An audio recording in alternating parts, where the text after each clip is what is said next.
আসসালামু আলাইকুম। বিএনপির ঘুম হারাম করে দিয়ে জনগণের দাবি যে ডক্টর ইউনূসকে 5 বছর ক্ষমতায় চাই।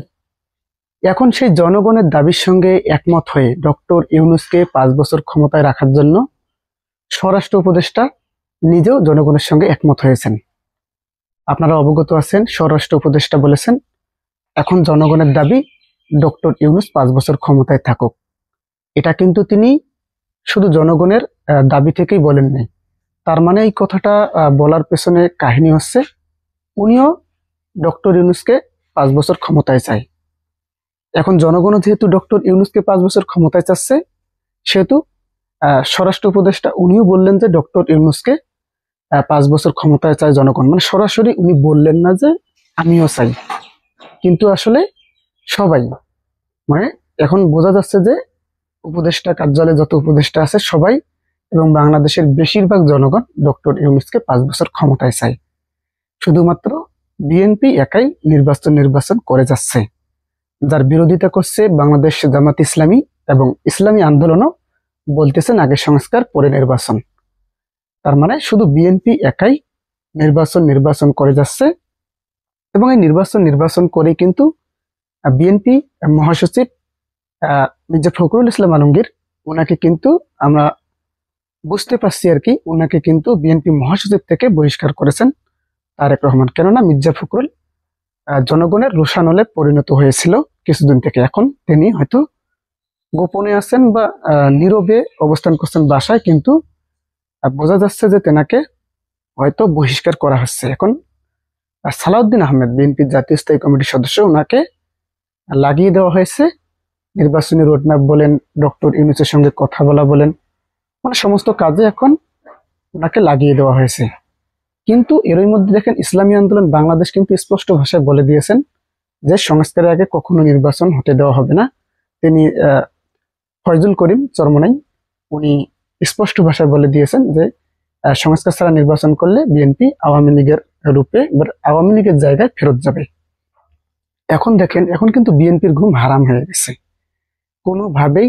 এমনকি উপদেষ্টা পর্যায়ের লোকজনও চাচ্ছে যে 5 বছর পর নির্বাচন হোক, কেননা এটা এখন জনগণের দাবি এবং বাংলাদেশ জামাত ইসলামী বিশেষ করে ডক্টর ইউনূসকে খুব বেশি সহযোগিতা করে আসছে। তারা চাচ্ছে সংস্কারের আগে কখনোই নির্বাচন নয়। কিন্তু শুধু বিএনপি একাই বলে যাচ্ছে যে নির্বাচন আগে সংস্কার পরে, এরকম বক্তব্য অনেক আগে থেকে দিয়ে আসছিল, আপনারা ভালো করে জানেন। কিন্তু জনগণের রোষানলে পরে মির্জা ফখরুল এক পর্যায়ে বলে ফেললেন যে আমরা কখনো বলিনি আগে নির্বাচন পরে সংস্কার। এটা তিনি রোষানলে পরে বলে দিয়েছেন।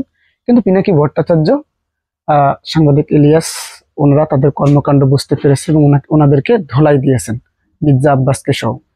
এখন ধোলাই দিয়ে দেখেন ওনারা কিন্তু এখন মিডিয়া থেকে অনেক দূরে অবস্থান করতেছেন, এক প্রকার নাই বললেই চলে। এখন ডক্টর ইউনূসকে আসলে সব পর্যায়ে সমস্ত জনগণ, প্রায় বেশিরভাগ রাজনৈতিক দলের নেতা কর্মীরা, এমনকি বিএনপির তৃণমূলের যে নেতা কর্মীরা আছে, তারাও চাচ্ছে যে ডক্টর ইউনূসকে 5 বছর ক্ষমতায় রাখা হোক। দেখেন অনলাইনে যদি কোনো ভোট আছে, আপনাদের কাছে ভোট আসে ডক্টর ইউনূস সম্পর্কে যে 5 বছর ক্ষমতায় রাখবেন কি রাখবেন না, আপনারা দেখবেন বেশিরভাগই প্রায় 80 থেকে 90% কিন্তু ভোট পড়বে ডক্টর ইউনূস 5 বছর ক্ষমতায় থাকুক।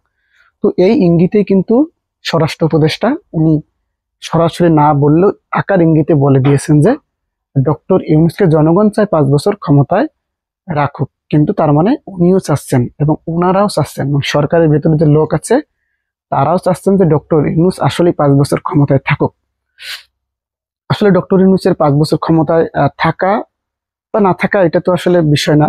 যদিও উনি বলছেন যে ডিসেম্বর থেকে জুনের মধ্যে নির্বাচন, কিন্তু স্পষ্ট ভাবে এটা বলা যাচ্ছে যে ডক্টর ইউনূস 28 সাল পর্যন্ত ক্ষমতায় থাকবে। এটা অনেক রাজনৈতিক বিশ্লেষক এবং বর্তমান বাংলাদেশের রাজনৈতিক পরিপ্রেক্ষিতে ডক্টর ইউনূসের বহির্বিশ্বের আগমন, ভ্রমণ, এসবের এসবের রাজনৈতিক বিশ্লেষণ থেকে বলা যাচ্ছে যে ডক্টর ইউনূস 28 সাল পর্যন্ত ক্ষমতায় থাকবে।